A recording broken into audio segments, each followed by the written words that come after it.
Yael Lavie. She's an Israeli journalist, now with NewsNation, veteran documentary filmmaker.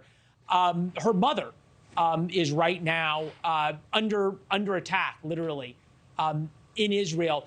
And I think that's something that so many Americans don't understand the concept of unless you've lived it, of a civilian population. It's one thing to have your son or daughter in harm's way serving in the military. It's a whole other thing for a civilian population to be under attack.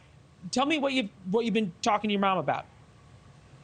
Well, first of all, thank you, Leland. I'll have to admit that my mother is a very tough 90-year-old woman who was born in 1935 in British-ruled, mandated Palestine. That's what her passport back then said.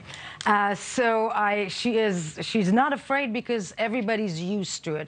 But you made the correct point. Look, I have two children as well. One is 9, one is 12, and they've already been through 4 wars back when we lived in Israel. Recently moved back to the States.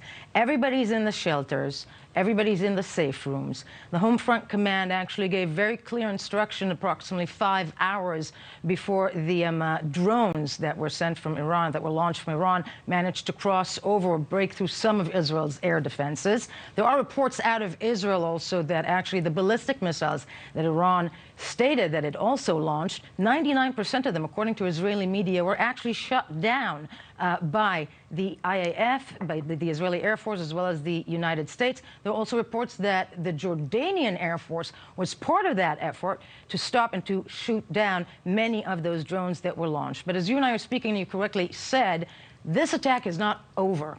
And intelligence sources tell Israeli media, tell people that this is something that will go on for several days. There seems to be very much a concerted effort by the United States, I would say, to keep this extended conflict, and very dramatic one, because this is the first direct conflict between the two states, to try and keep it contained. Now, when we're hearing security sources saying that this is going to be a conflict of several days rather than weeks, and they're trying to keep it contained, both you and I know that that's a funny thing to say about the Middle East, because Israel's already a country at war.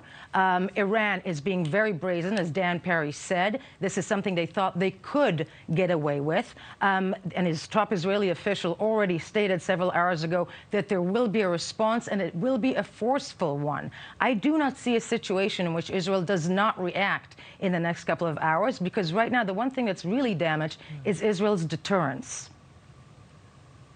Yeah, I think you said the most important word, which is deterrence, which for a long time, Israel had relied on the United States to maintain deterrence. And perhaps the reason that this happened, you have the October 6th, 7th attacks. You have Israel feeling more and more isolated. Then you have Israel sort of going it alone in striking the Iranian consulate in Damascus and killing the top Iranian Revolutionary Guard general. Iran feels emboldened, and Iran wants to kind of see what happens now that Israel is quite isolated, and they felt emboldened to do this.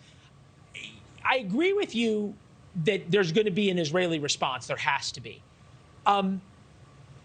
If there is no significant damage, and at least so far we've heard of no meaningful damage, and the Iranians saying they view the matter concluded so that there's no more Iranian attacks, how much appetite is there in Israel for enough of an attack on Iran that would start really a full-on war?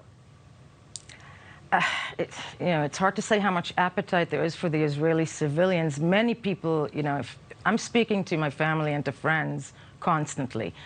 Needless to say, Israelis are exhausted, but they're also, as you know, people that everybody serves in the military, everybody's raised there knowing that part of being Israeli is also defending the country, and that is an ongoing mission of being a civilian there. Now, that said, Israel's deterrence was already broken on October 7th. For years and years, especially after the last conflict between Israel and Gaza, which was in 2014, the Israeli Prime Minister Benjamin Netanyahu kept assuring the Israeli civilians that Hamas is deterred. Clearly, all of us know that was not the case on October 7th.